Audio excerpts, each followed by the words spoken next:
ओम अरहं सुगुरु शरणं विघ्न हरणं मिटे मरणं सहज हो मन जगे चेतन करे दर्शन स्वयं के हम बने अरहं बने अरहं बने अरहं बने अरहं।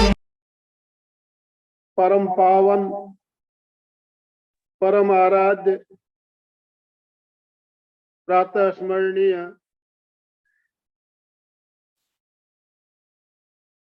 आचार्य श्री महासमण जी के चरणों में सत सत नमन करते हुए हम आज प्रातः का सेशन प्रारंभ कर रहे हैं। त्रिपदी वंदना। वंदे अरहं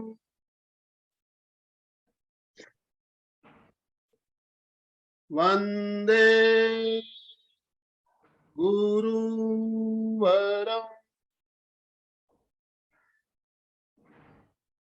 वंदे सच्चं।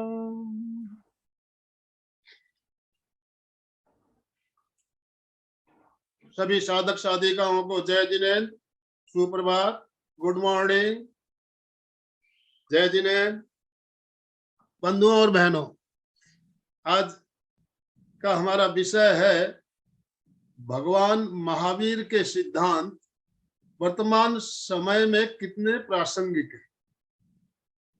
भगवान महावीर ने जो 2600 साल पहले जो बातें बताई, विज्ञान आज उन बात को सच मान रहा है। तो भगवान महावीर के सिद्धांत कितने प्रासंगिक, इस बात पर हम चर्चा करेंगे। हर तरह से हम शारीरिक, मानसिक, भावनात्मक रूप से स्वस्थ रहना चाहते हैं, सुखी रहना चाहते हैं, तो भगवान महावीर के सिद्धांतों को हमें जानना ही होगा, मानना ही होगा। तो हमारा मार्गदर्शन करने के लिए आज मुंबई से जाने माने वक्ता, समाज सेवी प्रदीप जी शाह हमारे साथ जुड़ चुके हैं। तो मैं प्रदीप जी, आपका एमपी के फिटनेस क्लासेस और कल्याणम योग केंद्र की तरफ से हार्दिक अभिनंदन करता हूं, स्वागत करता हूं। सभी से निवेदन है प्रदीप जी का स्वागत दोनों हाथ ऊपर करते हुए। ओम अरहम, ओम अरहम, ओम अरहम, आपका बहुत बहुत स्वागत है। और आपसे विशेष निवेदन, आप आज का सेशन प्रारंभ करें। आनंदमल जी, आपको और आपकी टीम को धन्यवाद है कि आप लगातार एक्टिव रहते हैं, प्रोग्राम करते रहते हैं, अनेक विषयों पे करते हैं, और वो जो एंथुजियाज्म जो आप दिखा रहे हैं वो सराहनीय है, प्रशंसनीय है। तो एक तो ये है। दूसरा जो है, आज का जो टॉपिक है वो विशेष टॉपिक है, क्योंकि आज की तारीख में शारीरिक स्वास्थ्य, मानसिक स्वास्थ्य और आध्यात्मिक स्वास्थ्य का बड़ा प्रॉब्लम हो चुका है। फिर वो कोई भी हो, हम बहुत तकलीफ में हैं, काफी ट्रीटमेंट, काफी कुछ करवाते हैं, फिर भी ये प्रॉब्लम हमारे साथ है। तो क्या प्रॉब्लम है, क्यों ये प्रॉब्लम है, इसका इलाज क्या है, और 2600 साल पहले महावीर स्वामी उनकी अंतिम देशना में क्या कह के गए हैं, वो सत्य हमें समझना है। और वो सत्य जो है, जो सर्वकालिक है, सार्वजनीन है, जो भी करेगा उसको इसका फायदा होगा। तो बस यही समझना है। आज का जो सेशन है उसका विषय है सुपर साइंस ऑफ भगवान Mahavir Swami for disease reversal, health, happiness and bliss. आज जो है, जिसकी कमी है वो हमारा स्वास्थ्य है। जो बीमारियां हैं, इसकी वजह से हम अपना स्वास्थ्य खो बैठे हैं। स्वास्थ्य नहीं है इसीलिए खुशी नहीं है और आनंद नहीं है, तो वो फिर से पाने के लिए हमें क्या करना चाहिए, कैसे करना चाहिए, ये हम समझने की कोशिश करेंगे। इसे हम हेल्दी जैन डाइट सिस्टम भी कह सकते हैं, अहिंसक डाइट सिस्टम भी कह सकते हैं, जो भगवान महावीर स्वामी ने हमें 2600 साल पहले बताया था। उनकी अंतिम देशना में उन्होंने जो कहा था उसके आधार पे ही मैं ये कह रहा हूं आपको। आज स्वास्थ्य जो है वो हमारा बहुत ही इंपॉर्टेंट पैरामीटर हो चुका है, और हमारे कुछ भी हम काम करें, छोटे बच्चे हो, युवा हो या वृद्ध हो, पढ़ाई लिखाई का काम हो, खेलकूद का हो, कोई एडवेंचर करना हो, बिजनेस करना हो या अध्यात्म का काम करना हो, सभी के लिए स्वस्थ रहना बहुत ही जरूरी है। इसीलिए हेल्थ इज वेल्थ, सबसे बड़ी जो हमारी है वेल्थ है वो हमारी हेल्थ है। अगर हेल्थ नहीं है तो वेल्थ का भी कोई फायदा नहीं। मैं मेरा एक छोटा सा परिचय आपको दे देता हूं। मेरा नाम प्रदीप शाह है। मैं व्यवसाय से इलेक्ट्रॉनिक इंजीनियर हूं। डिजाइन एंड डेवलपमेंट की फील्ड में काम करता हूं। बचपन से लेके 55 साल की उम्र तक मैं अनेक बीमारियों से, छोटी मोटी बीमारियों से पीड़ित था। जो है, मुझे कोल्ड था, कफ था, हेडेक था, गैस का प्रॉब्लम था, कॉन्स्टिपेशन के प्रॉब्लम थे, प्रीमैच्योर हेयर फॉल भी हुआ, बॉडी पेन रहता था, थकान रहती थी, shoulder pain, back pain, BP भी था, बाद में डायबिटीज, कोलेस्ट्रॉल भी आया, वेट गेन भी हुआ। ये सभी चीज मेरे साथ में थी। मैंने काफी प्रयत्न किए, जो भी बताया गया सब किया। मैंने योगा किया, प्राणायाम किया, ये मत खाओ, वो खाओ, वगैरह वगैरह, काफी कुछ किया। ध्यान भी किया, मेडिटेशन भी किया। कुछ फायदे होंगे, लेकिन समय के साथ में मेरी बीमारियां बढ़ती गई, मेरी दवाइयां बढ़ती गई, मेरा वेट भी बढ़ते गया, मेरा पेट भी बढ़ते गया। और मैं ये जानता था कि ये सही नहीं है, और मैं इसकी खोज में था। और जो ढूंढता है उसे मिल भी जाता है। तो मुझे वो प्रकृति का विज्ञान समझ में आया, और मैंने और मेरी वाइफ ने उसको अप्लाई किया, और चमत्कार हो गया। कुछ ही हफ्तों में मेरी काफी बीमारियां कम हो गई, मेरा वेट भी कम हो गया, पेट भी कम हो गया, ताजगी स्फूर्ति से मैं भर गया। जो रिजल्ट मुझे मिले, मेरी वाइफ को भी मिले, मेरे बच्चे को भी मिले। तो हमने ये सोचा कि क्यों ना ये सभी को दिया जाए, क्योंकि हर कोई समाज में बीमार है, पीड़ित है। मैं खुद जैन फैमिली से आता हूं, तो मैंने देखा कि हमारे समाज में भी हर कोई बीमार है, पीड़ित है। तो उनको भी समझाने की कोशिश की, तो पता चला कि वहां भी उनको कुछ तकलीफें हैं, और उनकी मान्यता से ये भिन्न है ऐसे लग रहा था। लेकिन बीमार हर कोई था, हर कोई दवाई पे था, वो भी पता था मुझे। तो फिर मैंने खोजबीन चालू की, थोड़ी समझने की कोशिश की। तो धीरे धीरे धीरे घूमते फिरते काफी मेहनत करनी पड़ी, तब जाके कुछ सच्चाइयां मेरे सामने आई। भगवान महावीर स्वामी ने जो 2600 साल पहले जो कहा था, वो सत्य क्या था, वो मेरे साथ सामने पता चला। और जब मैंने वो समझा तो मैं चौंक गया कि भगवान महावीर स्वामी तो यही प्रकृति का विज्ञान हमें बता के गए हैं, तो आज तक हमारे सामने ये आया क्यों नहीं। इसीलिए फिर मैंने उसका डिटेल में स्टडी किया, बहुतों को, ज्ञानियों को मिला, और उनसे भी चर्चाएं की। बहुत सारे महाराज साहिब को भी मिला हूँ, आचार्य महाराज साहिब को मिला हूँ, दिगंबर, श्वेतांबर, तेरापंथी, स्थानकवासी, सभी में जाके मिला हूँ। उनसे भी मेरी चर्चा हुई है, उन्होंने भी कुछ प्रयोग किए हैं, उनको भी फायदा हुआ है। तो आज वही चीज हम देखने की कोशिश करेंगे। आज पूरा विश्व बीमार है, छोटा हो या बड़ा हो, स्त्री हो या पुरुष हो, वो अमेरिकन हो या अफ्रीकन हो, चाइनीज हो या जापानीज हो, गरीब हो या अमीर हो, पढ़ा लिखा हो या अनपढ़ हो, वो साधु संत महात्मा हो, डॉक्टर हो, इंजीनियर हो, साइंटिस्ट हो, या और कोई भी हो, वेजिटेरियन हो, नॉन वेजिटेरियन हो, लेकिन एक चीज सभी में कॉमन है कि सभी बीमार है। इतनी सारी भिन्नता के बावजूद सभी बीमार है। कारण क्या है, तो ये हमें समझना पड़ेगा, और कारण का निवारण क्या है वो भी हम समझने की कोशिश करेंगे। बीमारियां की बहुत बड़ी लिस्ट है, और ये सभी बीमारियां सभी जगह व्यापक है। कोई ये नहीं कह सकता कि हमारे में ये बीमारी या नहीं है, बीमारी हर जगह पे है। सबसे बुद्धिशाली जीव मनुष्य, सबसे ज्यादा बुद्धिमत्ता कुदरत ने दी है, हमें स्वतंत्रता भी दी है, और वो सबसे ज्यादा बीमार है, सबसे ज्यादा दुखी है। कारण क्या है इसका, वो भी हम समझने की कोशिश करेंगे। मैंने पहले भी बताया था, फिर से बता देता हूं, मैं जो भी आपको बता रहा हूं वो महावीर स्वामी की अंतिम देशना उत्तर ध्यान सूत्र में से मैंने ली है। वहां भी उन्होंने जो 12 तप बताए हैं, विषय त्याग की महिमा बताई है, रस त्याग की महिमा बताई है, और फायरलेस डाइट के बारे में जो बताया है वो ही मैं यहाँ बता रहा हूँ। और भी बहुत सारी चीजें हैं, लेकिन जितना रेलेवेंट लग रहा है उतना मैं बता रहा हूँ। मॉडर्न साइंस का रिसर्च भी यही कहता है, और जो ये लाइफस्टाइल फॉलो करते हैं आज वो क्या लेवल पे है और उनका स्वास्थ्य कैसा है, वो भी हम समझने की कोशिश करेंगे। 12 तप महावीर स्वामी ने बताए हैं, 6 बाह्य तप और 6 अंतर तप। बाह्य तप में अनशन है, उनोद्री है, वृत्ति संक्षेप है, रस त्याग है, काया क्लेश है, सलीनता है, और अंतर तप में प्रायश्चित है, विनय है। आप हम बताए हैं, हम जानते हैं, करते हैं, लेकिन सही तरीका होना चाहिए। अगर सही तरीके से करेंगे तो 100% रिजल्ट मिलते हैं। पहले जो 4 तप है वो हमारे खुराक से जुड़े हुए हैं।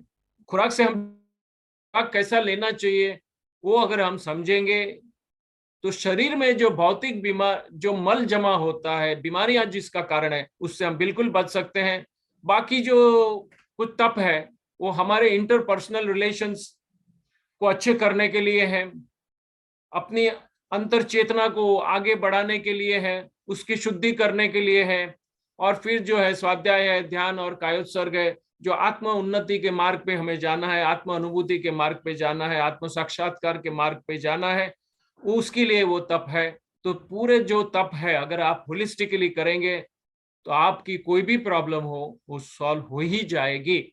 तो ये हम समझने की कोशिश करेंगे। आज का मेरा ज्यादा फोकस होगा, हमारा जो भौतिक खुराक है उस पर ज्यादा फोकस करूंगा, क्योंकि कहने जाएंगे तो समय की मर्यादाएं हैं, इसलिए मैं थोड़ा फास्ट भी जाऊंगा।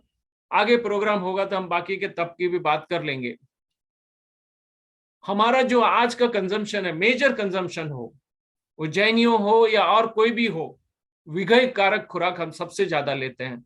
रसदार खुराक लेते हैं, स्पाइसी भोजन लेते हैं, मसालेदार भोजन लेते हैं, एसिडिक भोजन लेते हैं।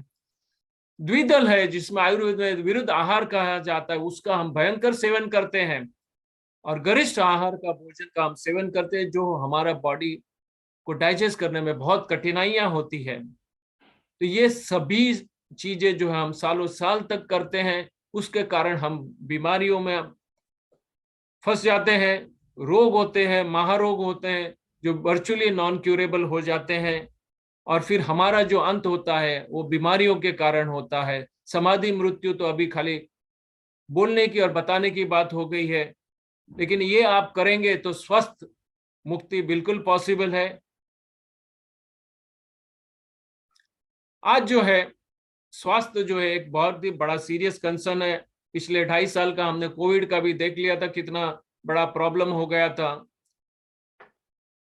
इतने सारी बड़ी hi-tech hospitals, hi-tech doctors, super specialised doctors, इतनी अच्छी मेडिकल फैसिलिटीज, इतनी बड़ी फार्मास्यूटिकल इंडस्ट्री, इतनी बड़ी रिसर्च लैबोरेटरीज, सब कुछ होने के बावजूद रियल आंसर नहीं मिल रहे हैं। ना तो मॉडर्न साइंस कुछ सॉल्यूशन दे सकता है, ना तो हमारे शास्त्र हमें कुछ ऐसा डायरेक्शन दे रहे हैं, और हम सब बीमार है। जैसे मैंने पहले भी बताया, डॉक्टर भी बीमार है, हमारे साधु संत महात्मा भी बीमार है।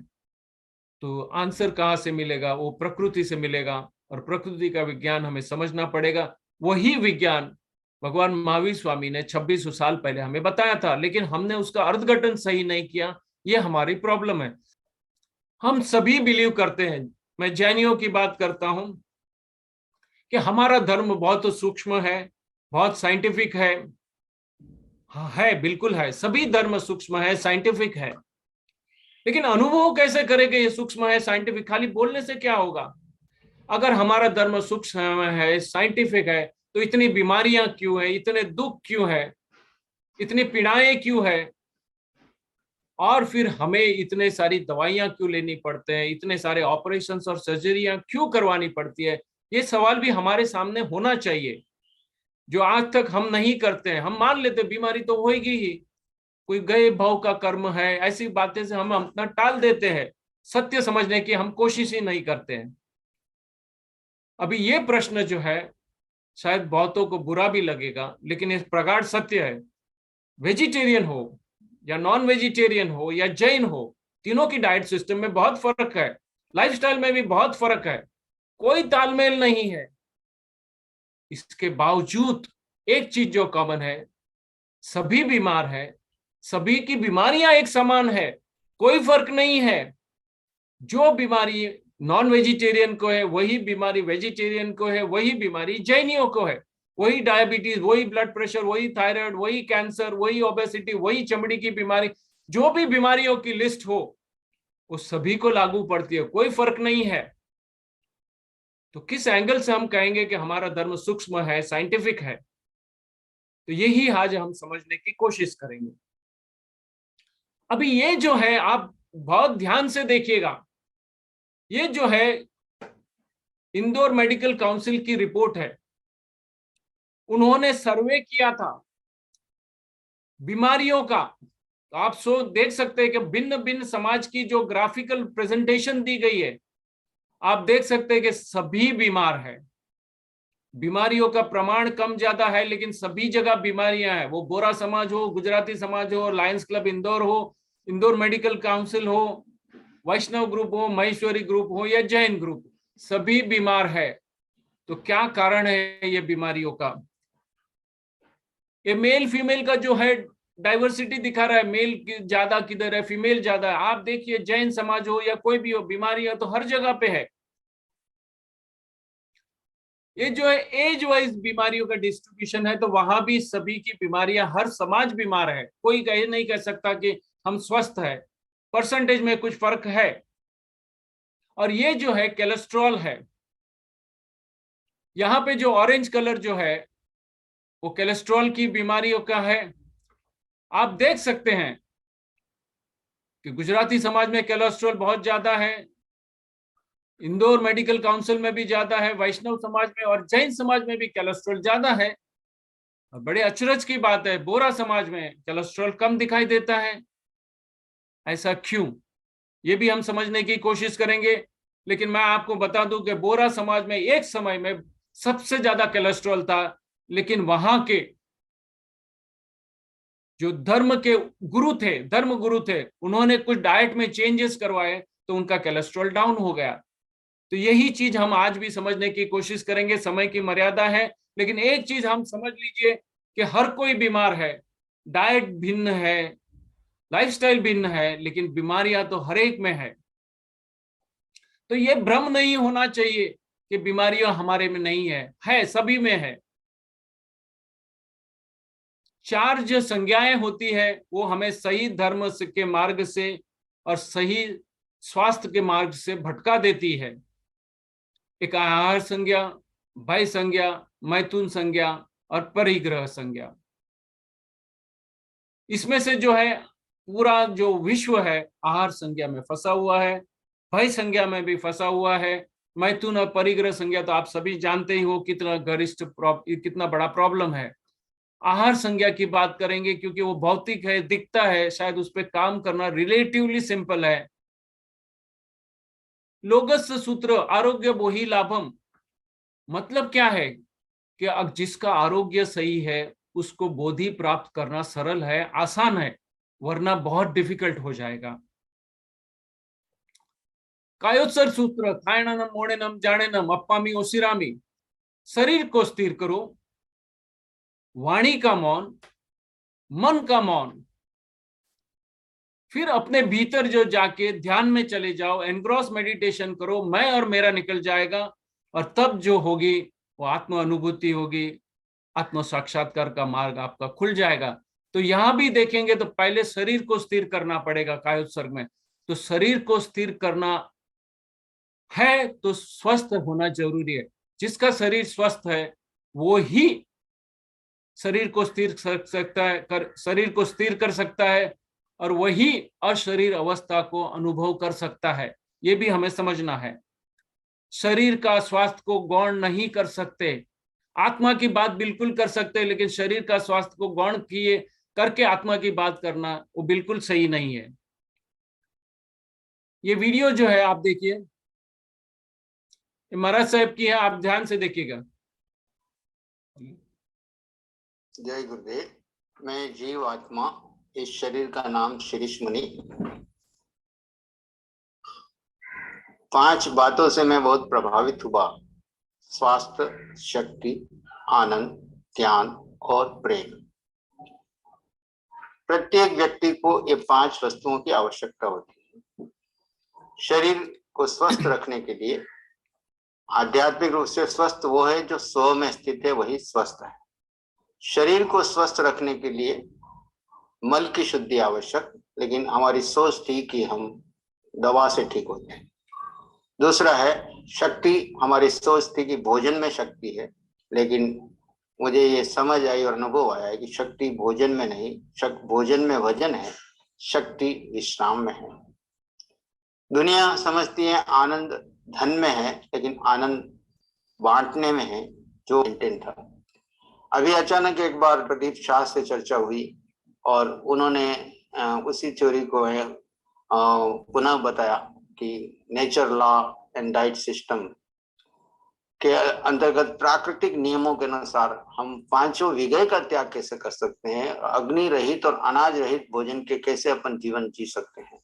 लंबी चर्चा के पश्चात मैंने एक प्रयोग करने के लिए इस पद्धति को अपनाया और करीब 2 से 2.5 महीने मैंने प्रयोग किया कि प्राकृतिक भोजन, उपवास इत्यादि के ऊपर रह करके शारीरिक, मानसिक और आध्यात्मिक स्वस्थता प्राप्त की।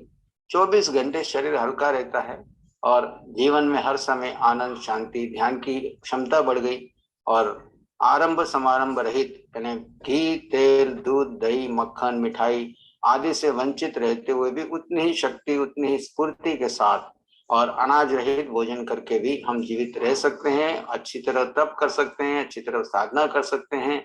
और अग्नि से ही भोजन को प्रासुक बनाया जाता है ऐसा आवश्यक नहीं है। हमारे शास्त्रों में अनेक विधियां हैं कि जिससे हम भोजन को प्रासुक बना करके ले सकते हैं और शरीर को स्वस्थ बनाकर और एनिमल प्रोडक्ट के बिना भी हम अपने जीवन को प्राकृतिक भोजन के साथ रह सकते हैं। ये मेरा अनुभव है और हमारे गुरुदेव आचार्य भगवंत भी काफी इस पद्धति को अपना करके अपने शरीर स्वास्थ्य 80 वर्ष की उम्र में भी अपने शरीर को स्वस्थ रखते हुए साधना में तीव्र गति से आगे बढ़ रहे हैं। उन्होंने भी इसको फॉलो किया और अपने स्वास्थ्य को मेंटेन करते हुए साधना में निरंतर आगे बढ़ रहे हैं। मैं समग्र समाज को ये प्रेरणा देना चाहूंगा कि आप ज्यादा से ज्यादा इस प्राकृतिक भोजन पर रह करके आरंभ समारंभ रहित होकर के अपने शरीर को स्वस्थ रखते हुए अपने जीवन में आनंद, शांति, सुख और जीव का ध्यान करके आत्मा से परमात्मा बनने का पुरुषार्थ करें। निरंतर आत्म ध्यान के द्वारा जीव का कल्याण की ओर आगे बढ़ सकते हैं। ओम शांति। प्रदीप शाह का बहुत बहुत धन्यवाद करता हूं कि जिन्होंने इस कार्यक्रम को स्पेशली जैन समाज में साधु संतों के पास पहुंच करके वो प्रेरणा दे रहे हैं। और अनेक पेशेंट मुझे मिले हैं जिनके कैंसर तक के रोग इस 100% प्राकृतिक नेचर पर रह करके मल की शुद्धि करके उन्होंने अपने रोगों को बिना किसी दवा के ठीक किया है। तो अवश्य प्रेरणादायी है। अपने हम अनेक दूसरे प्रत्याख्यान करते हैं, वैसे 5 विघय का प्रत्याख्यान करके इनकी बताई हुई रेसिपी से अगर आप श्रावक समाज इसको अपनाएगा तो हमारी साधु समाज काफी स्वस्थ रह करके अपनी साधना में बहुत आगे बढ़ सकती है। ओम शांति। तो ये आपने सुना महाराज साहब को। मैं जब भी मिला था, मेरी 2-3 घंटे उनसे बातचीत हुई थी। डिटेल डिस्कशन के बाद उन्होंने अपने आप पे ये प्रयोग किए। 100% समर्पण के साथ, श्रद्धा के साथ उन्होंने किए। उन्हें चमत्कारिक रिजल्ट मिले। उनको गुरु महाराज साहब जो 80 साल की उम्र में, उनको भी अच्छे से फायदे हो गए ये उम्र में भी। तो ये जो है महाराज साहब का कहना है, आपने भी सुना है कि प्राकृतिक भोजन लेके हम स्वस्थ रह सकते हैं। विघय का त्याग करके भी हम स्वस्थ रह सकते हैं, और अग्नि पे चढ़ाने की कोई जरूर नहीं है। और ये सभी चीज महावीर स्वामी कह के गए हैं। तो यही चीज को हमें समझना है और करना है। ऐसे अनेक महाराज साहबों ने किया है। दूसरे और एक महाराज साहब है, उनकी वीडियो जो है, लेकिन वो गुजराती में है, इसलिए मैं उनका आपको हिंदी में बता देता हूँ क्या है वो। उनका नाम जो है राम उत्तम मुनि महाराज साहब है। उनकी उम्र जो है 76 साल की है, 76 एज की एज में है। उनको जो है भयंकर गैस के प्रॉब्लम, एसिडिटी के प्रॉब्लम, अस्थमा के प्रॉब्लम्स थे, और पिछले 54 ईयर्स से इसमें प्रॉब्लम में थे। उन्होंने ये प्रयोग किया और सभी बीमारियों से मुक्त हो गए। कुछ ही हफ्तों में ये ठीक हो गए, और 3 महीनों से भी कम समय में उनका वजन 17 किलो कम हो गया। 76 की एज में उनको लगता है कि मेरी फिटनेस 36 साल की जैसी होनी चाहिए, वैसी है। तो उनमें वो जो है ताजगी स्फूर्ति से भर गए हैं। तो बीमारियों से मुक्ति उन्होंने पाई है, ताजगी स्फूर्ति पाई है। तो अभी सही धर्म के मार्ग पे चलना उनके लिए आसान हो गया है। ऐसे अनेक महाराज साहब से भी मेरा मिलना हुआ है, उनसे भी बात हुई है, उन्होंने भी कुछ प्रयोग किए हैं। आपको भी ये समझना है, जिनको भी स्वस्थ रहना है और धर्म और आध्यात्म के मार्ग पे आगे रहना है, अंतर का सुख अनुभव करना है, सभी को ये लागू पड़ता है। एक चीज जो विशेषता थी ये महाराज साहब की, उन्होंने जो है संपूर्ण श्रद्धा और विश्वास के साथ उन्होंने किया। उन्होंने सभी एक्सेप्ट किया, कहीं भी ये नहीं कहा कि मैं ये नहीं कर सकता हूँ, वो नहीं करूंगा, मुझे ये अलाउड नहीं है, वो उन्होंने बोला मैं 100% करूंगा। और जो भी बताया गया उन्होंने 100% किया है। बहुत ही सीनियर महाराज साहब है, उनके जो है उनके गुट के गच्छाधिपति हैं, लेकिन उन्होंने भी एक अच्छे स्टूडेंट के जैसे उन्होंने किया और उनको चमत्कारिक रिजल्ट मिला है। तो जो उनको मिला है वो सभी को मिल सकता है। तो ये हमें समझना है कि ये भी है। और महाराज साहब की ये इच्छा है कि हम कोई भी हो, दिगंबर हो, श्वेतांबर हो, स्थानक हो, तेरापंथी हो, या और कोई भी हो, हिंदू हो, बौद्ध हो, क्रिश्चियन हो, मुस्लिम हो, जैन हो, या कोई भी हो, ये कुदरत का कानून है, सार्वजनीन है, सभी को लागू पड़ता है, हर कोई इसको अनुभव कर सकता है। तो सभी को ये समझने की कोशिश करनी चाहिए और सभी को ये प्रयोग करना चाहिए, और आपका प्रयोग ही आपका सत्य है। तो ये हमें समझना है। अभी मैं आपसे साथ नेचर साइंस की बात कर रहा हूँ, नेचर साइंस की बात कर रहा हूँ। क्यों मैं कह रहा हूँ कि नेचर साइंस की? क्योंकि नेचर साइंस का जो है कुदरत का कानून जो है समय के साथ परिवर्तनशील नहीं है, वो समय के साथ चेंज नहीं होता है। तो पहली चीज वो है कि शाश्वत है, वो डिवाइन भी है, एब्सोल्यूट भी है, अल्टीमेट है। इसके ऊपर का कोई साइंस ही नहीं है। जब इसके ऊपर का कोई साइंस ही नहीं है तो उस पर हम 100% ट्रस्ट कर सकते हैं। तो ये जो है सार्वजनीन है, सार्वकालिक साइंस है, उस पर 100% ट्रस्ट करके अगर हम प्रयोग करेंगे तो आपको 100% आपको रिजल्ट मिलेगा। ये चीज हमें समझना चाहिए। और ये जो है प्रयोग सिद्ध है। आज हजारों नहीं लाखों लोगों ने इसके प्रयोग किए हैं। भिन्न भिन्न लाइफस्टाइल, डाइट उनकी अलग थी, लाइफस्टाइल अलग थी। पूरे इंडिया नहीं, आउट ऑफ इंडिया में भी उन्होंने एक्सपेरिमेंट किया है, और ये प्रकृति का विज्ञान के साथ उन्होंने किया है। और उनकी अनेक प्रकार की बीमारियां जो आज के साइंस कहते हैं ये अनक्यूरेबल है, इसको कुछ नहीं हो सकता है, वो भी ठीक हो गए हैं। और उनका जो है लाइफ सुधर गया है, स्वास्थ्य अच्छा हो गया है, ताजगी स्फूर्ति से भर गए हैं। और ये जो मैं आपको बता रहा हूं, आज की तारीख में भी ऐसे कुछ पॉकेट्स है वर्ल्ड में जहां इस टाइप की डाइट फॉलो की जाती है, जिसे हम ब्लू जोन्स कहते हैं। आगे मैं उसका बताऊंगा। जहां पे 100 साल से ज्यादा स्वस्थ रहना बहुत ही स्वाभाविक है, बहुत ही कॉमन है।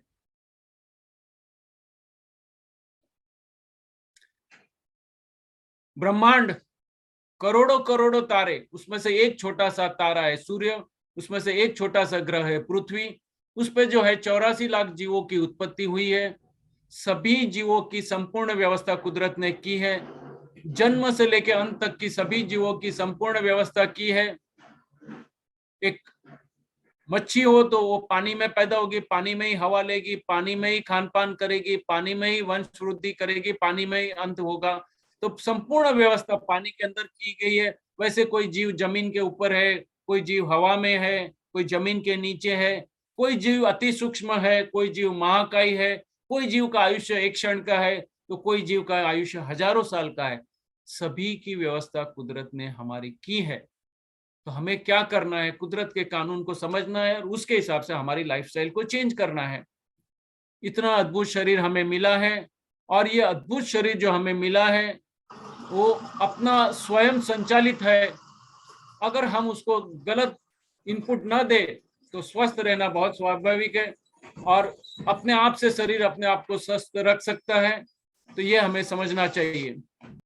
हमारी रोग प्रतिकार शक्ति जो है कुदरत ने हमें दी है वो बहुत ही ज्यादा है, जो आज हम मानने को भी तैयार नहीं है। कुदरत ने ये हमें बख्शिश दे के भेजा है, हमारी रोग प्रतिकार शक्ति।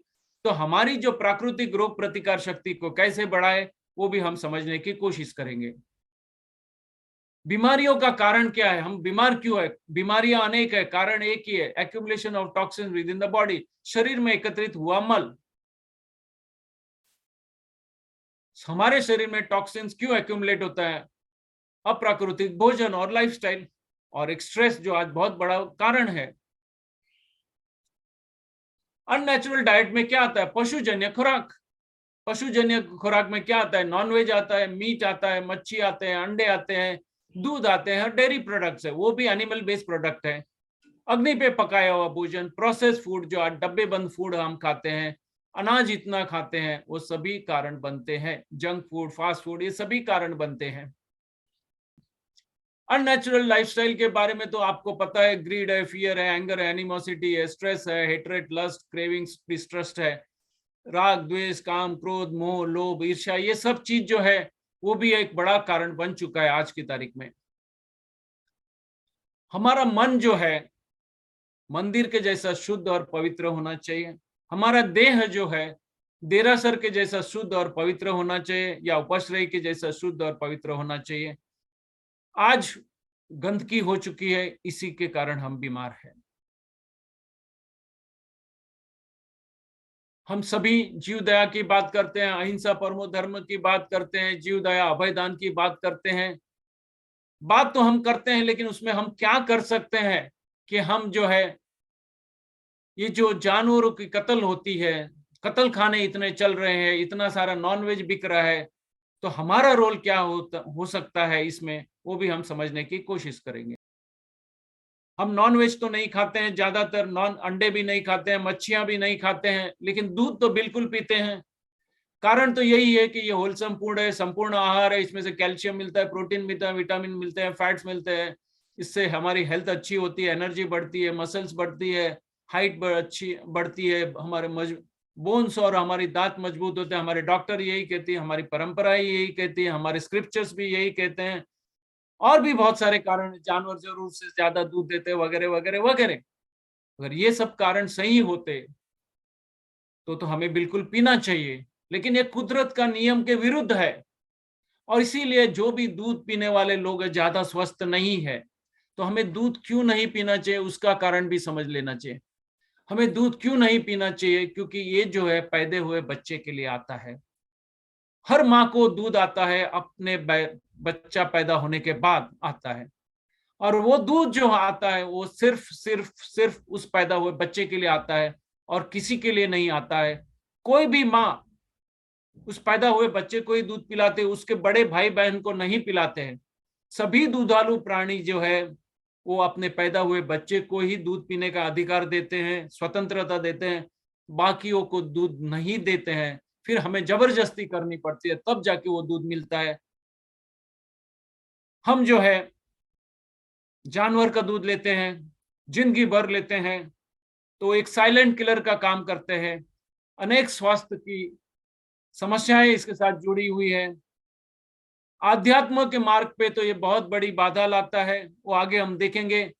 और भयानक हिंसा जुड़ी हुई है इस इंडस्ट्री के साथ में, अकल्पनीय हिंसा है। और आज की तारीख में ज्यादातर दूध आता है वो एडल्ट्रेटेड है, उसमें मिक्सिंग भी है और सिंथेटिक दूध भी आता है। बहुत सारी वीडियोस आपने यूट्यूब पे और व्हाट्सएप पे बहुत सारी वीडियोस देखी भी होगी, न्यूज में भी देखी होगी। और पर्यावरण के साथ जुड़े हुए भयंकर इश्यूज हैं वो भी हम, और we are virtually at the point of no return. बहुत सारे महाराज साहब इसके बारे में बोले हैं, इसके बारे में कमेंट किए भी है। तो आज हम उसी को समझने की कोशिश करेंगे। एक माँ जब भी अपने बच्चे को दूध पिलाती है तो बच्चा भी संतुष्ट होता है, माँ भी संतुष्ट होती है, माँ भी सुख का अनुभव करती है और एक बड़ा संतोष और बड़ा प्रेम का वातावरण होता है। फिर वो मनुष्य हो या अन्य कोई भी प्राणी हो, माँ बच्चे को दूध पिलाना एक स्वाभाविक कुदरती क्रिया है, वो संपूर्ण आहार है। और वो जब तक बच्चे को जरूर है तब तक कुदरत देती है, बाद में वो कुदरत वो दूध भी बंद कर देती है। और उसके बाद अगर बच्चे को माँ का दूध पिलाया भी जाए कोई कारण से, तो बच्चे को दूध पचता नहीं है, ये भी हमें समझना है। अभी हम यहाँ पे समझेंगे कि ओरिजिनल काउ मिल्क लेंगे या फिर आज की तारीख में जो एडल्ट्रेटेड मिल्क हमें मिलता है या नकली दूध मिलता है, सिंथेटिक दूध मिलता है, वो तीनों हमारे स्वास्थ्य के लिए अच्छे नहीं है। प्रोसेस और एडल्ट्रेटेड मिल्क और सिंथेटिक मिल्क और ज्यादा घातक है, वो भी हमें समझना पड़ेगा। अभी ये तस्वीर देखिए, कोई संबंध है इसमें, कोई प्रेम का, कोई सद्भाव का, संतुष्टि का कुछ भी नहीं है। माँ भी, बच्चा भी पीता है, बाप भी पीता है, बेटी भी पीते हैं, दादा दादी नाना नानी ऐरा गैरा नत्थु हर कोई पीता है। ये क्या प्राकृतिक है? बिल्कुल नहीं है। ये जानवर जिसे हम गौ माता कहते हैं, वो जन्म से लेकर अंत तक एक क्षण भी सुख का अनुभव नहीं करती हैं। पैदा होते ही बच्चे को माँ से अलग किया जाता है, उसके अंग भी काटे जाते हैं। 2-2.5 साल की उम्र में वो माँ को जबरदस्ती कृत्रिम गर्भधान करवा के प्रेग्नेंट करवाया जाता है। बहुत ही पीड़ादायक है। हर साल उस माँ को बच्चा पैदा करना पड़ता है, क्योंकि वो जो जानवर है वो दूध बनाने की मशीन बना दी है। उसका एक ही काम है, बच्चे दूध पैदा करते रहो, ज्यादा से ज्यादा दूध पैदा करते रहो। और उसके लिए उसे अननेचुरल खुराक, अप्राकृतिक भोजन भी देते हैं, हार्मोन्स के इंजेक्शन, ऑक्सीटोसिन के इंजेक्शन दिए जाते हैं। मशीन से दूध निकाला जाता है, मशीन को पता नहीं चलता है कि माँ का दूध खत्म हो गया तो वो फिर भी खींचेगा, तो दूध की जगह खून आ जाता है। और खून जो है वहां ट्रीटमेंट नहीं होती है तो पस बनता है, तो खून और पस भी दूध में आ जाता है। फॉरेन में तो इसके मापदंड है, भारत में इसके मापदंड भी आज तक ऐसे क्लियर कुछ भी पता नहीं है। बहुत ही इन्फेक्शन होते हैं तो उसको एंटीबायोटिक्स दिए जाते हैं। और ये जो भी जितने भी इंजेक्शन दिए जाते हैं वो दूध के साथ हमारे दूध में आता ही है। और ये जानवर जब तक दूध देते हैं, हमारी स्वार्थ की पूर्ति करते हैं, तब तक उन्हें संभाला जाता है, मादा को। और जब मादा भी काम की नहीं होती है तो उसके पास एक ही नियति है, एक ही जगह जा सकते हैं, वो कत्ल खाने या रास्ते पे छोड़ दिया जाता है। नर का तो कोई काम ही नहीं है, तो बचपन में ही उनको या तो कत्ल खाने जाना है, घूम फिर के भी कत्ल खाने ही जाना है, और कोई उनके पास जगह नहीं है। और आज की तारीख में तो जेनेटिक मैनिपुलेशन भी हो रहा है ताकि ज्यादा से ज्यादा मादा पैदा हो, नर पैदा ही नहीं हो। तो ये साहिब की इतनी भयंकर इंडस्ट्री है। जहां तक मैं जानता हूं, आरटीआई रिपोर्ट कहते हैं कि पिछले साल 8 करोड़ कृत्रिम गर्भधान करवाए गए थे और रोज के लाखों जानवर, गाय और भैंस की कत्ल होती है। मींस करोड़ों जानवर की कत्ल हर साल होती है हमारी दूध और डेयरी की मांग की पूर्ति के लिए। तो इतनी हिंसक है ये डेयरी इंडस्ट्री। अगर आप दूध और डेयरी प्रोडक्ट्स लेते हैं तो ये इंडस्ट्री को सपोर्ट कर रहे हैं, इसका मतलब है आप जो है कत्ल खाने को सपोर्ट कर रहे हैं, मांसाहार को सपोर्ट कर रहे हैं। ये देखिए बछड़ा, बिछड़ा, बछड़ा का नाम भी कैसा है, मां से बिछड़ा इसलिए बछड़ा। आप सोच सकते हैं कौन सा कर्म होता है अगर बछड़े को मां से अलग किया जाए तो। ये जानवर जो है जब काम के नहीं होते हैं तभी उन्हें कत्ल खाने भेज दिया जाता है। देखिए कितनी भयंकर, कैसे उनको पैक किया जाता है, कैसे लेके जाते हैं, कितनी दुखदायी पीड़ादायी होती है इनकी यात्रा। अभी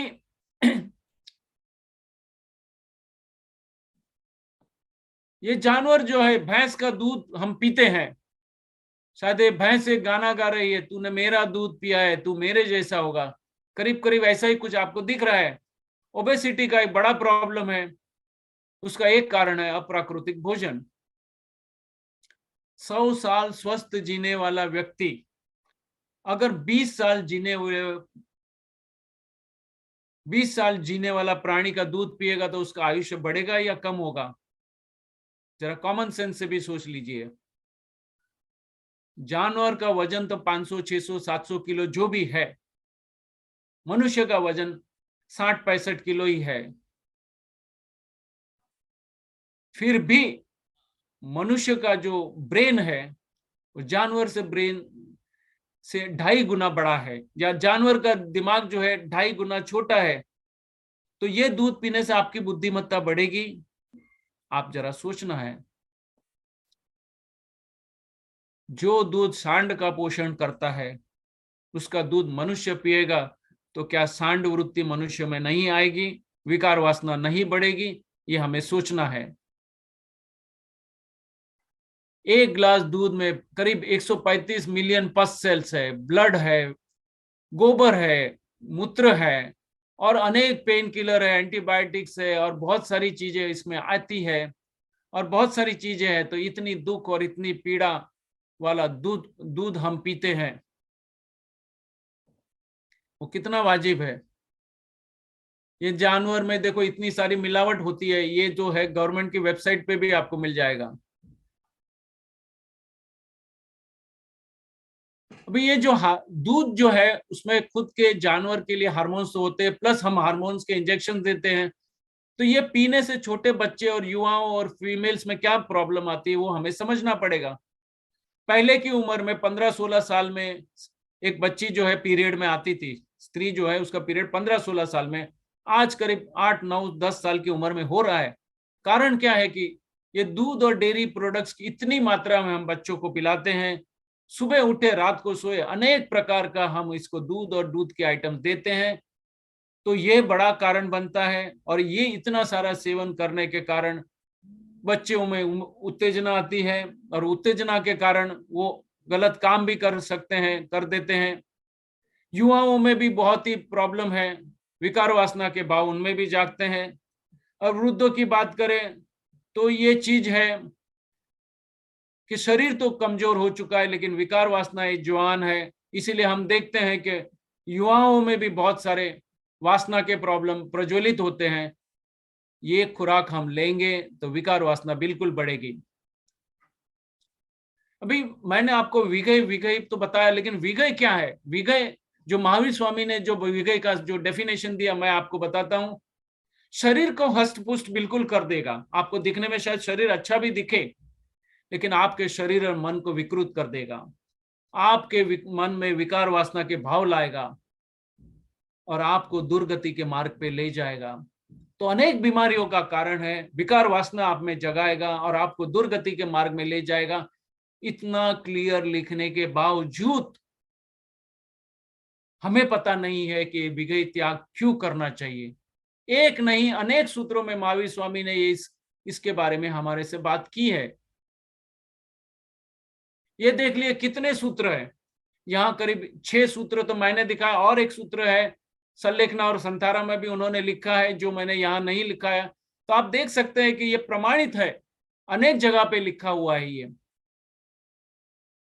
तो श्रावक को जागना पड़ेगा, और फिर जो है ये जानवर का दूध छोड़ के प्लांट बेस्ड दूध पे जाना पड़ेगा, तो ही हमें स्वस्थ रह सकते हैं, शारीरिक रूप से मानसिक रूप से हम स्वस्थ रह सकते हैं, और सही धर्म के मार्ग पे, आध्यात्म के मार्ग पे हम आगे बढ़ सकते हैं। और एक चीज हमें बहुत ही समझ लेना, जितनी हमारी दूध और डेयरी प्रोडक्ट्स की मांग, उतनी ज्यादा डेयरी इंडस्ट्री बढ़ेगी, उतने ज्यादा जानवर पैदा करने पड़ेंगे। जितने ज्यादा जानवर पैदा किए उतने जानवरों की कत्ल करनी पड़ेगी, जितनी कत्ल होगी उतना ज्यादा बीफ बनेगा, उतना जितना ज्यादा बीफ बनेगा उतना सस्ता बीफ बिकेगा, जितना ज्यादा सस्ता बीफ बिकेगा उतना ज्यादा मांसाहार फैलेगा, और जितना ज्यादा मांसाहार फैलेगा उतनी ज्यादा प्रॉब्लम समाज में फैलेगी। तो हम इसके भागीदार नहीं हो सकते हैं। और किसी को अगर एनिमल क्रुएल्टी के रेफरेंस चाहिए तो ये सभी शास्त्र में आपको मिल जाएंगे। आचरण सूत्र से लेकर अनेक सूत्र है जिसमें ये सब आपको क्लियर कट आपको मिलेंगे। अतिचार सूत्र में भी आपको मिलते हैं।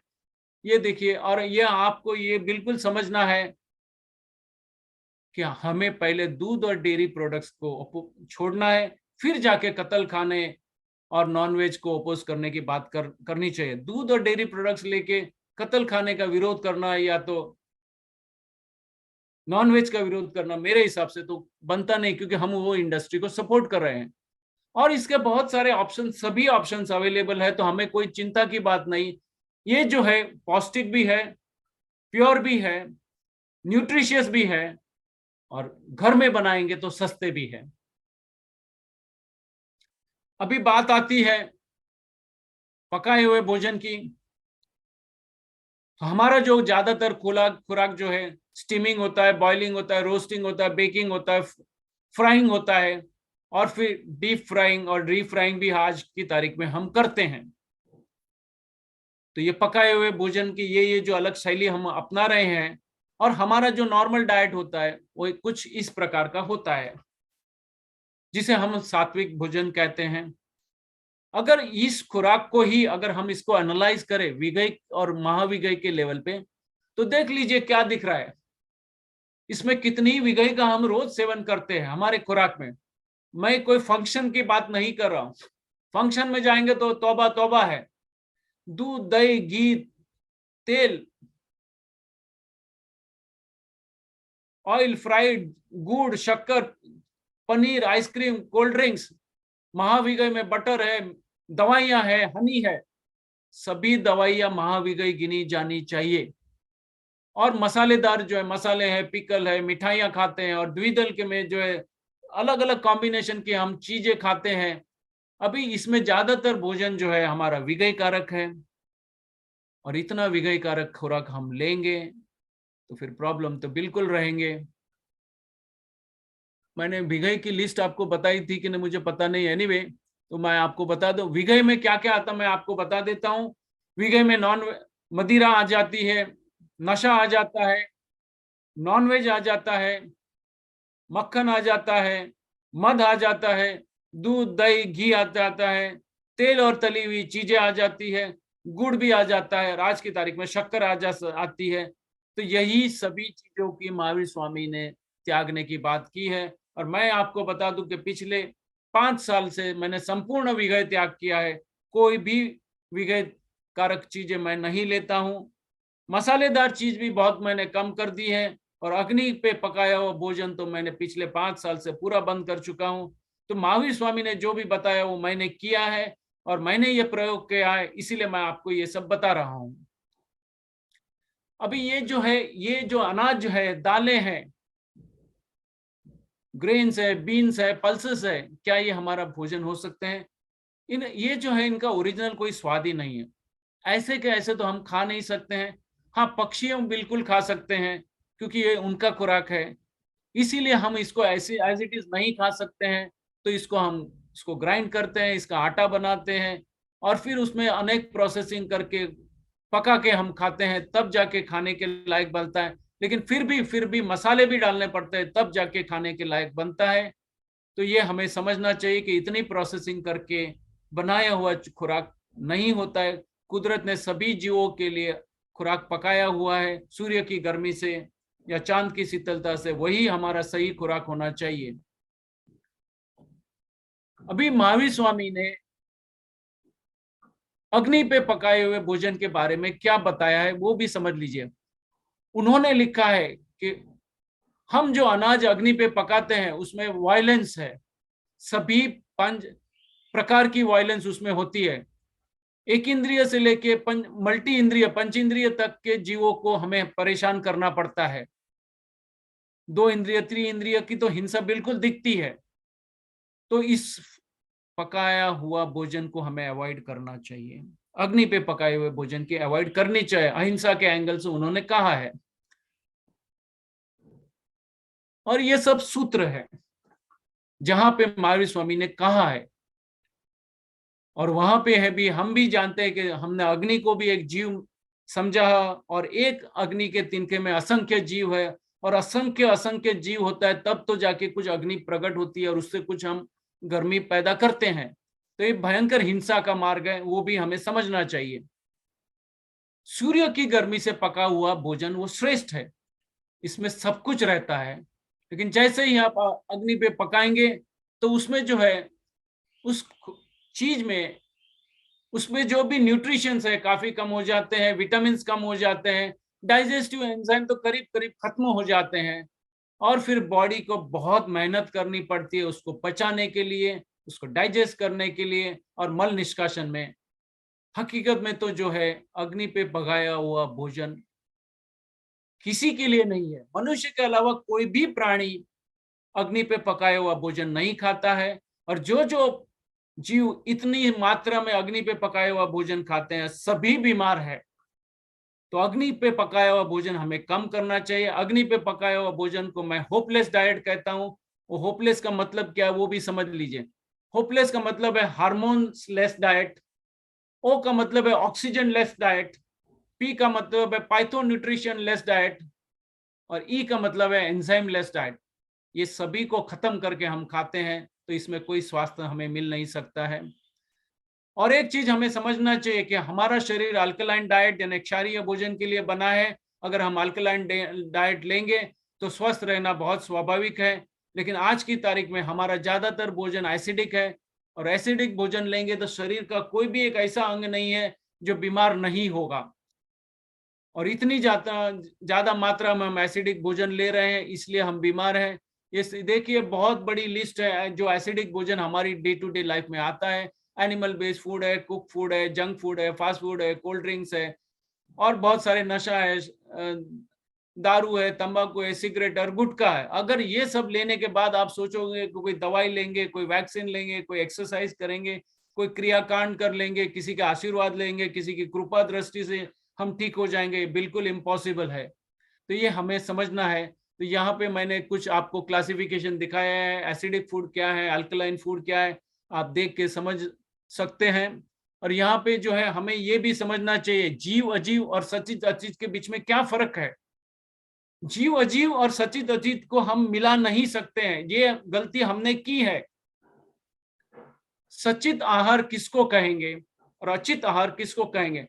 जो भी आहार में हमारा चित्त ग्रसित हो जाता है, हमारे में लाइक या डिसलाइक के भाव आ जाते हैं, हमें बहुत पसंद आता है या बिल्कुल पसंद नहीं आता है, वो जो खुराक है वो सचित खुराक है।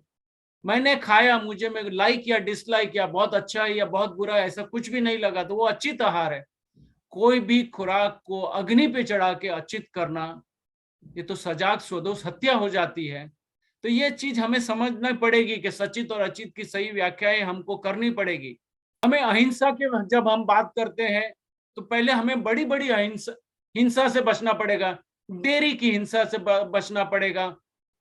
ये जो फार्मिंग की जो हिंसा है, जब खेत में जब भी हल चलते हैं तभी असंख्य जीवों की हिंसा होती है, उसे भी हमें समझना पड़ेगा। कुकिंग में बहुत बड़ी हिंसा है। मेडिसिन हम जो भी लेते हैं वो ज्यादातर हिंसक चीजों से ही बनते हैं और प्राणियों पे ही इसका प्रयोग होता है, तो इससे भी हमें बचना चाहिए। तो हमें निम्न लीस्ट वायलेंस का पाथ लेना चाहिए, निम्न हिंसा का मार्ग लेना पड़ेगा। मैं ये नहीं कहता हूं कि आप अनाज मत खाओ, कम खाओ, तकलीफ में होंगे तभी वही होगा तो तब खाएंगे तो ठीक है। तो ये दोनों चीज जो है फूड ग्रेन्स और एनिमल बेस्ड प्रोडक्ट अगर आपने कम कर दिए या बंद कर दिए तो श्रेष्ठ है। स्पेशली एनिमल बेस्ड प्रोडक्ट तो आपको बिल्कुल बंद ही करने चाहिए, क्योंकि इसमें हिंसा भी जुड़ी है, हमारा स्वास्थ्य भी बिगड़ता है और आध्यात्म के कम मार्ग से हम विचलित हो जाते हैं। और अनाज जो हम अग्नि पे पका के खाते हैं उसको भी हमें बहुत कम करना चाहिए। बाकी ये जो है हमारे धर्म में जो है फास्टिंग है वो भी बहुत ही इंपॉर्टेंट चीज है जो हमें करनी चाहिए। मिनी फास्टिंग में जो हम नवकारसी करते हैं, पोरसी करते हैं, ये भी हमें कर, 24 तक की जो बात है, एकाशना ब्यासना, वो भी हमें करना चाहिए। उणोदय व्रत का भी हमें पालन करना चाहिए। हमारा डाइट बहुत सिंपल होना चाहिए। विगय त्याग भी हमें करना चाहिए, रस त्याग भी हमें करना चाहिए, द्विदल त्याग भी हमें करना चाहिए। हमारा जो खुराक जो है पचने में बहुत आसान हो और न्यूट्रिशियस हो, वो भी हमें ध्यान रखना चाहिए। निम्न हिंसा का मार्ग हमें अपनाना चाहिए, और जिसमें सबसे ज्यादा न्यूट्रिशन मिले, विटामिन मिले, वो हमें लेनी चाहिए। और हमारा शरीर और मन को हमें डिटॉक्सिफाई करने के भी मार्ग जो है, महावीर स्वामी ने जो तप के मार्ग बताए, वो हमें अपनाने चाहिए। अभी बात आती है आंबिल की। मैं बहुत सारे महाराज साहब को मिला हूं,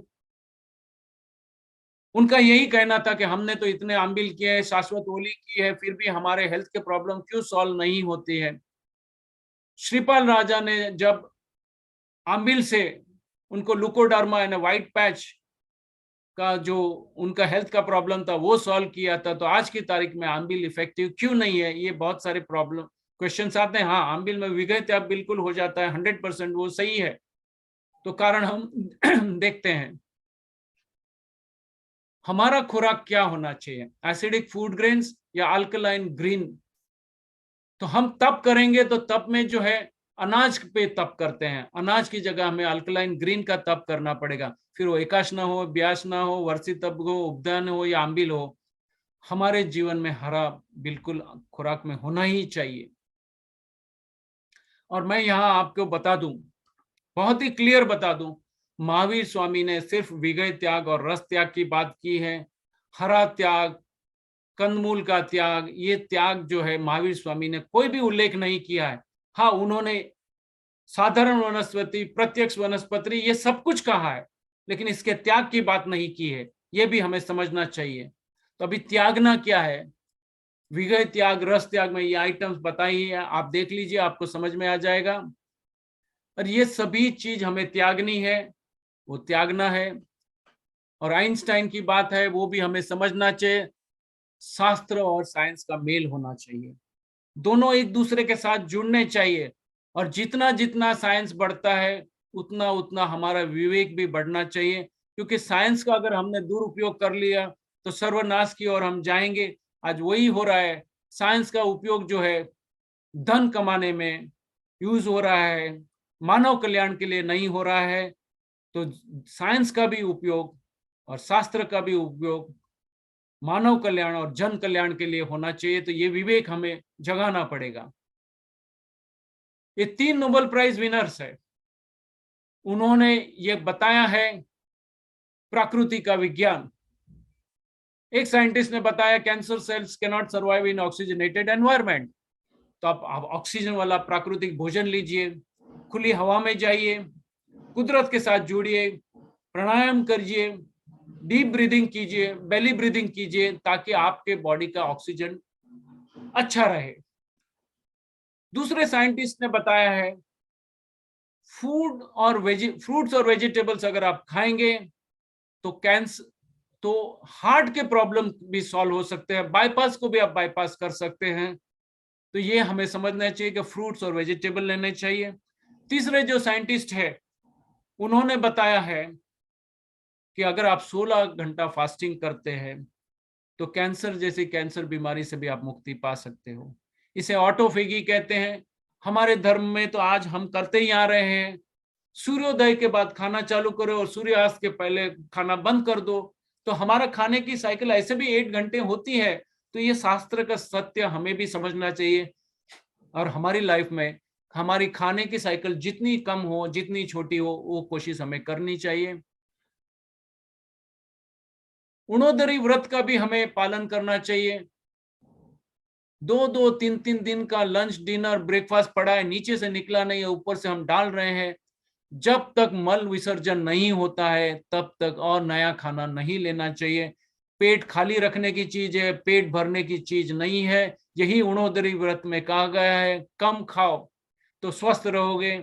तो पेट को खाली रखो, अमीरी है तो और कहीं भी दिखाओ, पेट को मत दिखाओ। हमारे वहां कहा जाता है हरे का त्याग करो, लीलोत्री त्याग की बातें होती हैं। हाँ, अगर लीलोत्री त्याग करनी है तो उससे बेटर क्या है? तो बेटर है कुछ नहीं खाना, फास्टिंग करो और आध्यात्म के मार्ग पे आ जाओ। अच्छा सा कुछ काम करो, अच्छा सा कोई चिंतन मनन करो, कोई सेवा के काम करो, वयावच के काम करो उस दिन, और रूटीन में जो है आपकी लाइफ में कुछ अच्छे काम करने का आप निमित्त बनो। ये चीज करनी चाहिए। लेकिन अनाज और वो दालें और वो सब खा के अपने स्वास्थ्य को मत बिगाड़ो। तिथि के दिन अगर घरा नहीं खाना है तो आप बिल्कुल जो है फास्टिंग की ओर चले जाइए, वो उससे बेटर सॉल्यूशन है।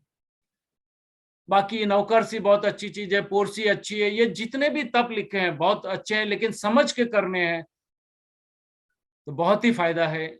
लेकिन समझ के करेंगे तो बहुत फायदा है। और जो है यहाँ पे हमें समझना है कि हमको जो है प्रकृति के साथ जुड़ना है।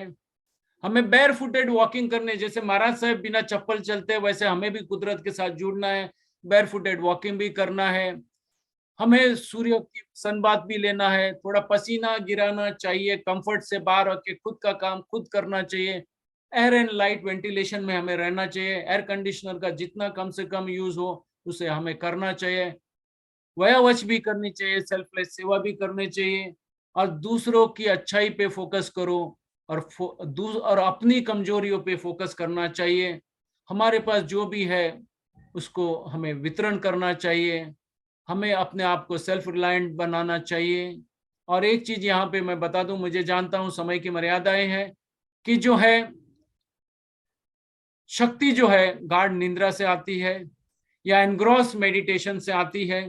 इसीलिए हमारी डे टू डे लाइफ में सामायिक हो, प्रतिक्रमण हो, कायोत्सर्ग हो, ये हमारे डे टू डे लाइफ का पार्ट होना चाहिए, क्योंकि हमारी बॉडी इसी से चार्ज होती है। सबसे अच्छी दवाई है, कोई भी बीमारी है तो एक बीमारी है, वो है फास्टिंग। लांघनम परम आयुषधम। जब हम कुछ नहीं खाते हैं तो हमारी पूरी शक्ति जो है आंतरिक सफाई में लग जाती है, और शरीर इतना इंटेलिजेंट है कि उसे पता है कि कहाँ बीमारी है और उसको कैसे ठीक किया जाता है। तो जितनी भी शक्ति है, ऊर्जा है, वो शरीर सफाई में लगा देता है, हम स्वस्थ हो जाते हैं। इसीलिए फास्टिंग की महिमा होती है, लेकिन सही तरीके से करनी चाहिए। फास्टिंग करना शायद आसान है, लेकिन फास्टिंग तोड़ने का अगर तरीका गलत है तो भी काफी घातक परिणाम आते हैं। उपवास जो है वो खुद के साथ वास करना है। इससे शरीर की प्योरिफिकेशन तो होती ही है, मन की भी प्योरिफिकेशन होती है, सेल्फ रियलाइजेशन होता है, मोक्ष मुक्ति निर्वाण का मार्ग भी खुला हो जाता है। अभी क्या खाना चाहिए उसकी बात आएगी, तो मैंने आपको बता दिया कि दूध और डेयरी प्रोडक्ट्स नहीं लेने हैं, अग्नि पे पकाया हुआ भोजन नहीं लेना है, तो कुदरत ने जो बनाया हुआ है वो लेना चाहिए। तो महावीर स्वामी ने क्या नहीं खाना चाहिए, क्या त्यागना चाहिए, उसकी बात की है। तो कृष्ण जी ने क्या खाना चाहिए उसकी बात की है। कृष्ण जी ने कहा है वो हमें समझना चाहिए। हमें जो है फ्रूट खाने हैं, वेजिटेबल खाने हैं, पत्तियां खानी है और पानी लेना है। ये प्रसाद उन्होंने जो बताया वो ही हमारा खुराक होना चाहिए।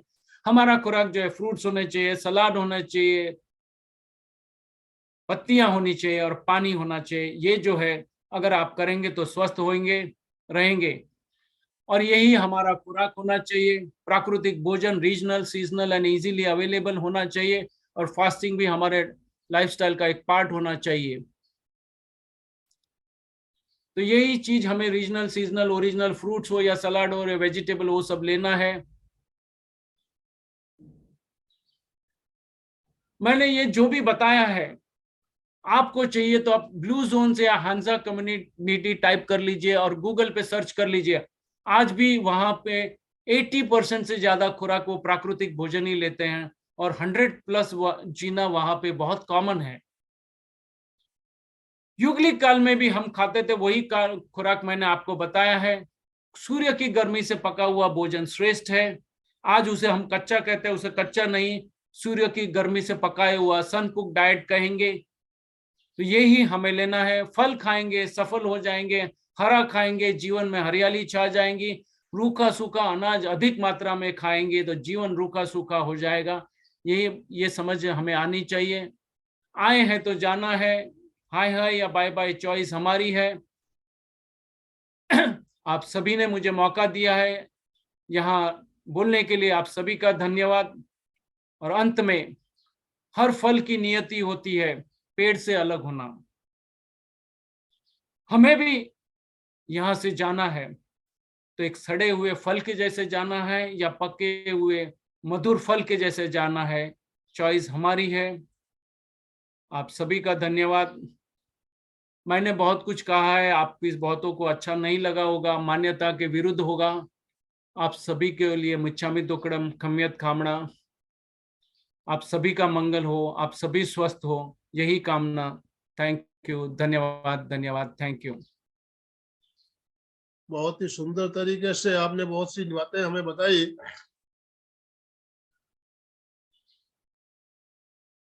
कुछ बातें आपने जो कहा हमारी मान्यताओं के विरुद्ध भी लग रही है, लेकिन जो सही है उसे हमने आज जाना। एक चीज मैं यहाँ बता देता हूँ कि मैंने सूत्र भी बता दिए हैं, तो ये विवाद नहीं होना चाहिए कि सही है या गलत है। प्रयोग सिद्ध है। मैंने मेरे खुद पे प्रयोग किए हैं, मेरे जैसे हजारों लाखों पे प्रयोग हुए हैं और सभी को फायदा हुआ है। यही प्रकृति का विज्ञान है, यही महावीर स्वामी की देशना थी। इंदिरा जी, हाँ बोलिए। जय जिनेंद्र, जय जिनेंद्र। आपने बहुत अच्छा बताया, लेकिन जब दूध पीने की आदत है वो एकदम से तो छूट नहीं सकती, और ऐसा दूध पी के खुद को होता है। नहीं, इसमें मैंने कि ऑप्शन हाँ, भी कुछ है, मिल रही सुनिए है। मेरी बात। इसमें मैंने आपको बताया तो है क्या करना चाहिए? हाँ, मैं यही बता रहा हूँ कि यहाँ पे जो है प्राकृतिक तरीके से हम जो दूध घर पे भी बना सकते हैं, बादाम का दूध बना सकते हैं, कोकोनट का दूध बना सकते हैं, पीनट का दूध बना सकते हैं, सोया का दूध बना सकते हैं, जो हिंसक नहीं है, न्यूट्रिशियस भी है और बेटर भी है, और घर पे भी बना सकते हैं।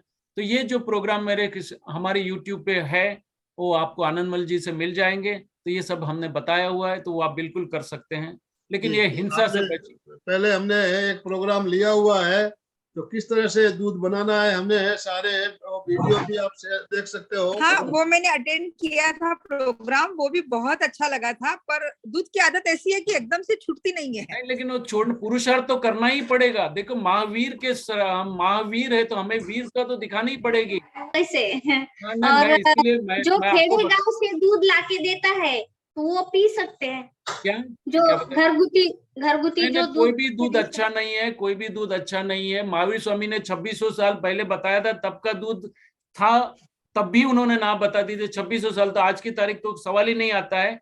और आप जो है धीरे धीरे इसका परसेंटेज बढ़ाए, रातों रात मत कीजिए, धीरे धीरे। मैं आज से स्टॉप कर दूंगी, लेकिन जो बच्चे हैं, घर वाले हैं, हाँ, तो उनको दूसरा जो दूध जो है ना, आप जो है बादाम का दूध बनाइए, 8-10 बादाम।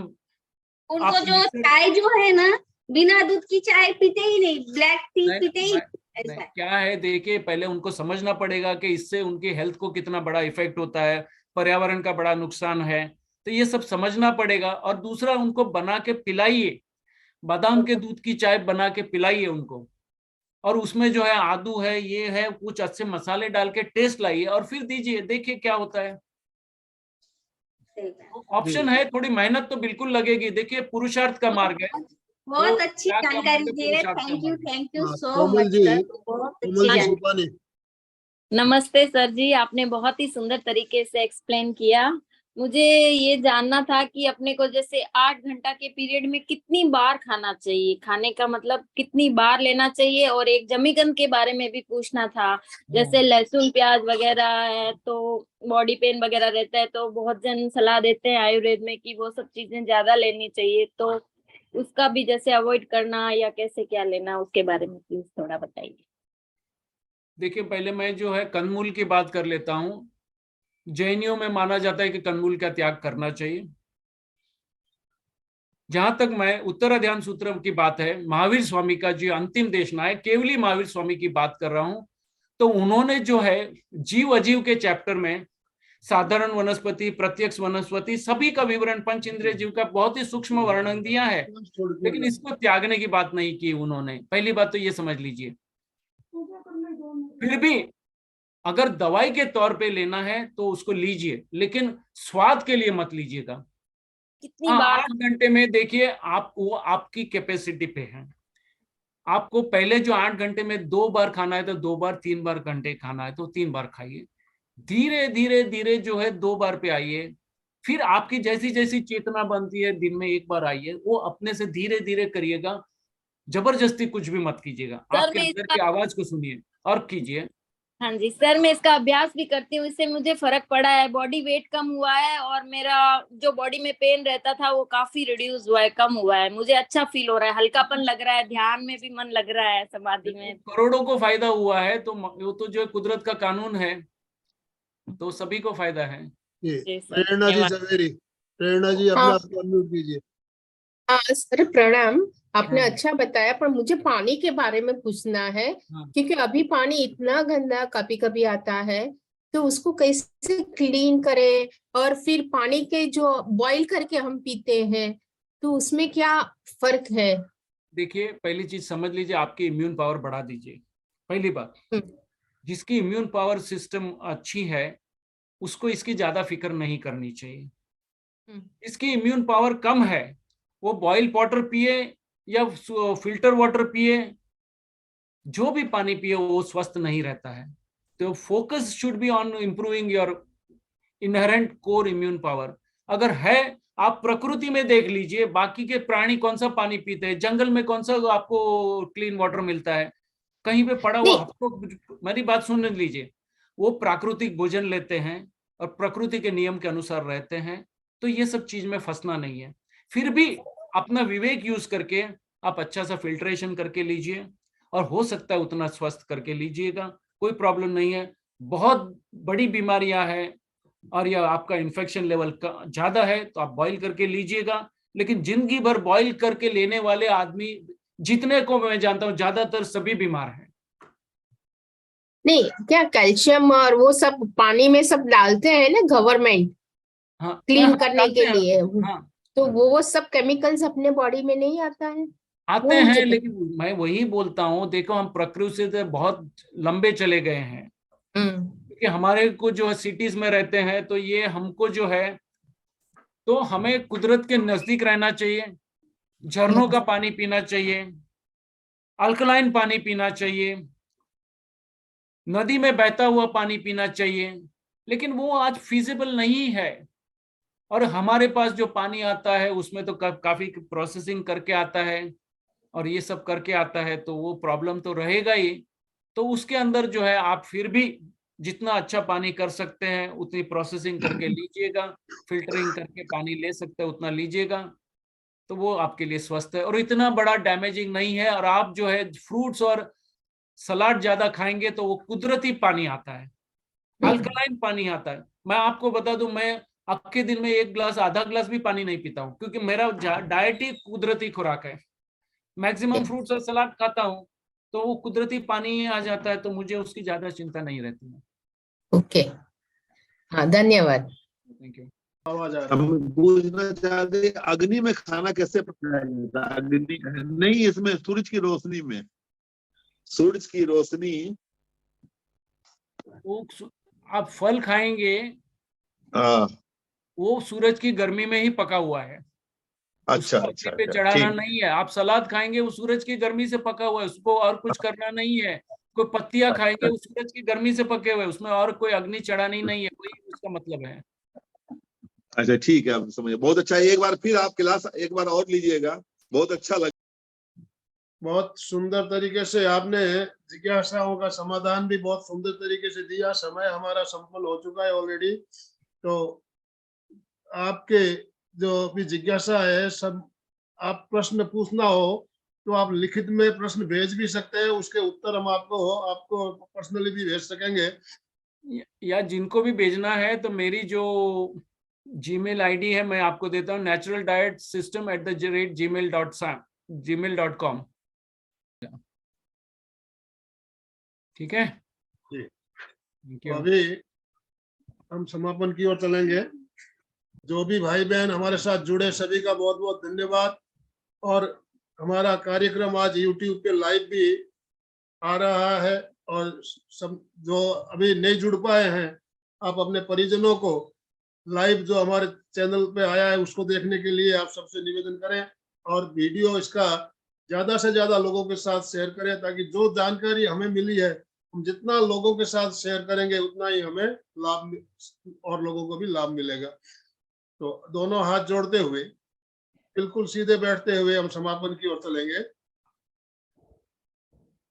मेरुदंड गर्दन सीधी, आंखें कोमलता से बंद। मेरे साथ साथ सभी उच्चारण कर सकते हैं। मैं चैतन्यमय हूँ, मैं आनंदमय हूँ, मैं शक्तिमय हूँ। मेरे भीतर अनंत चैतन्य का, अनंत आनंद का, अनंत शक्ति का सागर लहरा रहा है। इसका साक्षात्कार करना ही मेरे जीवन का परम लक्ष्य है। मंगल भावना, हमारा आज का दिन मंगलमय हो, आनंदमय हो, शांतिमय हो। इन्हीं शुभ भावनाओं के साथ ओम शांति शांति शांति। कृतज्ञोस्मि, हम सब गुरुदेव के आभारी हैं। कृतज्ञोस्मि, हम सब गुरुदेव के आभारी हैं। प्रदीप सर, आपका बहुत बहुत धन्यवाद, बहुत बहुत आभार। एमपी के फिटनेस क्लासेस और कल्याणम योग केंद्र की तरफ से जो भी भाई बहन हमारे साथ जुड़े सभी का बहुत बहुत धन्यवाद, बहुत बहुत आभार। तो आज का सेशन हम यही एंड कर रहे हैं। ओम अरहम, ओम अरहम।